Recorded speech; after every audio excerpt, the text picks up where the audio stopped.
ஆட்சியில் திமுக கூட்டணியில் காங்கிரஸும் அதிமுக கூட்டணியில் பிஜேபியும் ஆட்சியில் பங்கு சொல்லி தனிப்பெரும்பான்மை பெற்று திமுக கழகம் ஆட்சி அமைக்கும் போது இந்த கோரிக்கைகள் எல்லாம் எடுபடாது, ஏற்கப்படாது.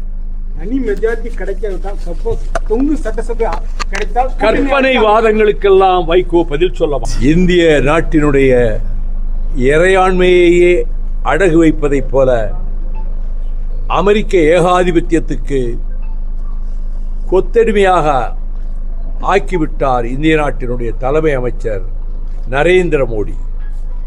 இந்த குற்றச்சாட்டை நாடாளுமன்ற மக்களவையிலே பதிவு செய்த மக்களவையினுடைய எதிர்க்கட்சி தலைவர் என் பாசமிகு சகோதரர் ராகுல் காந்தி அவர்கள் அந்த மன்றத்தில் கூறிய குற்றச்சாட்டை நான் அப்படியே வழிமொழிகிறேன். நடைபெற இருக்கின்ற சட்டமன்ற தேர்தலில் திராவிட முன்னேற்றக் கழகத்தின் தலைமையிலான மதச்சார்பற்ற முற்போக்கு கூட்டணி, இந்தியா பிளாக் என்ற அந்த அமைப்புக்குள்ளே இருக்கிற கூட்டணியில் மறுமலர்ச்சி திராவிட முன்னேற்றக் கழகம்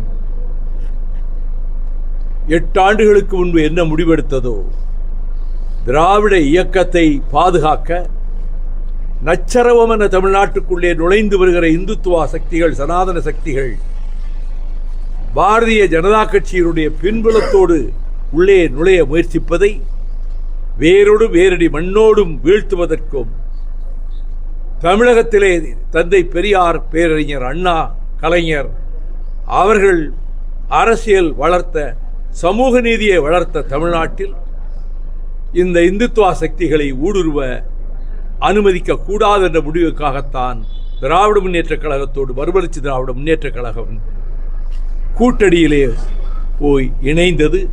உறுதியாக இருக்கிறோம். மீண்டும் மாண்புமிகு தளபதி ஸ்டாலின் திராவிட மாடல் ஆட்சியை நடத்துகின்ற முதலமைச்சராக இந்த தேர்தலுக்கு பின்னரும் அவரே குற்றம் அமைப்பார் என்பதில் எனக்கு அசைக்க முடியாத நம்பிக்கை இருக்கிறது. கூட்டணி கட்சிகள் ஒவ்வொரு கட்சியும் ஒவ்வொரு கருத்தை சொல்லிக் கொண்டிருக்கின்றன. ஆட்சியில் பங்கு என்றும் அதிக இடங்கள் வேண்டும் என்றும், இது அவரவர்கள் உரிமை. ஆனால் மறுமலர்ச்சி திமுக கழகம் அவ்விதம் எந்த விதமான நிபந்தனை 4.5 ஆண்டு காலத்தில் ஒரு சொல் கூட சொல்லியது கிடையாது. ஆனால் இந்துத்துவ சக்திகளினுடைய கோர தாண்டவம்தான் வந்தே மாதரம் பாடலை அரசியல் நிர்ணய சபையில் அதனுடைய சில வரிகள் இங்கே இருக்கக்கூடிய சிறுபான்மை மக்களுடைய நெஞ்சத்தை புண்ணாக்கும் என்பதற்காக அதை அவர்கள் நீக்கினார்கள்.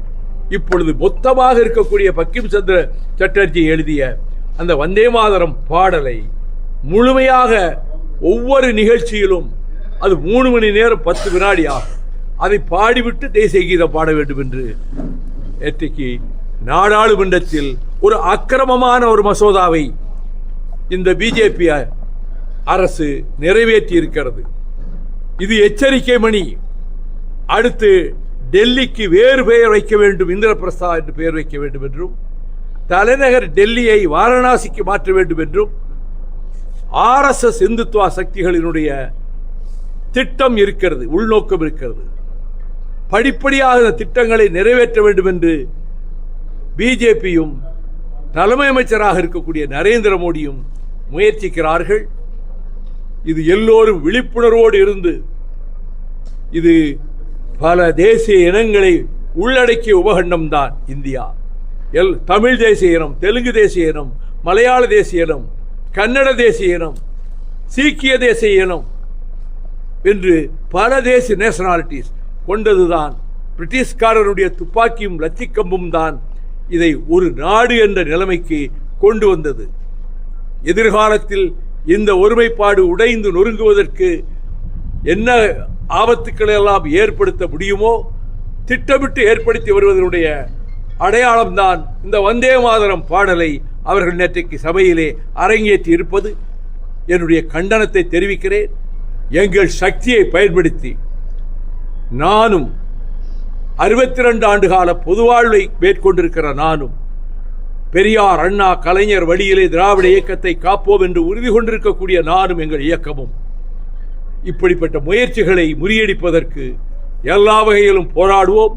எந்த மன்றத்திலும் வைகோவினுடைய குரல் இந்துத்துவ சக்திகளுக்கு எதிரான முழக்கமாகத்தான் இருக்கும் என்பதையும், வரப்போகிற தேர்தலில் திராவிட முன்னேற்றக் கழகம் தனிப்பெரும்பான்மை பெற்று மீண்டும் ஆட்சியை தொடரும் என்பதிலே நான் அசைக்க முடியாத நம்பிக்கை வைத்திருக்கிறேன். அதன் வெற்றிக்கு நான் எப்படி ஒரு காலத்தில் முழுமூச்சாக பாடுபட்டேனோ அதே போல இப்பொழுதும் அதே உணர்வோடு இருப்பதால் தான் திருச்சிராப்பள்ளியிலிருந்து மதுரை வரை 180 கிலோமீட்டர் நாள்தோறும் லட்சக்கணக்கான மக்களை சந்தித்து மறுமலர்ச்சி திமுக சோர்ந்து விடவில்லை. அது முடங்காது. அது அடிபட்ட வேங்கை சீறி எழுவதைப் போல நிமிர்ந்து எழுந்து வீர நடை போடும்.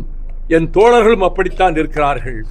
எங்கள் இயக்கம் திராவிட முன்னேற்றக் கழகத்திற்கு ஒரு ஸ்பியர் ஹெட்டாக, ஒரு ஈட்டி முனையாக, பக்க அரணாக நாங்கள் செயல்படுவோம் என்பதையும் நான் திட்டவட்டமாக தெரிவித்துக் கொள்கிறேன்.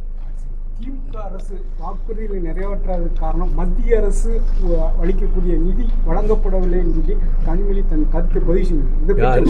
கனிமொழி மேடம், கனிமொழி சகோதரி கனிமொழி கூறியதை 100க்கு 100 நான் வழிமொழிகிறேன்.